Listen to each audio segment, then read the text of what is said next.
মাননীয় মুখ্যমন্ত্রী বারবার বলছেন, আপনাদের চ্যানেলেও দেখানো হয়েছে, বারবার বলছে যে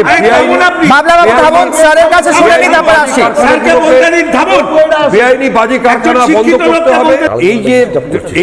এই বাজি কারখানার ব্যাপারে পুলিশকে কিন্তু প্রোঅ্যাক্টিভ হিসাবে কাজ করতে হবে, রিঅ্যাক্টিভ নয়। অর্থাৎ আমার ইনসিডেন্ট হলো 4টে লাশ কি 10টা লাশ পড়ে গেল, তারপরে দৌড়লো, সেটা নয়। প্রোঅ্যাক্টিভ ভাবে কাজ করতে হবে। অর্থাৎ প্রথম থেকেই জানতে হবে যে আমার জুরিসডিকশনে কটা বেআইনি বাজি কারখানা আছে, তাদের রাস্তা কত বড় আছে, এক্সিট কতটা আছে, যদি কিছু এক্সপ্লোশন হয় তাহলে কিভাবে বার করব, এগুলোর প্রত্যেকটা জিনিস।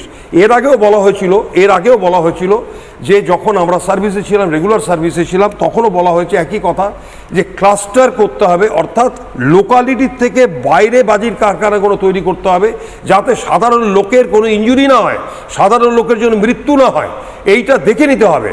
কিন্তু দেখা গেছে যে বেআইনি বাজি কারখানাগুলো সেই ঘিঞ্জি এলাকার মধ্যেই হচ্ছে, এবং একটা কিছু এক্সপ্লোসিভ বাস্ট হলেই সেখানে মিনিমাম 3 জন 4 জন 5 জন ছিটকে বডি পড়ছে।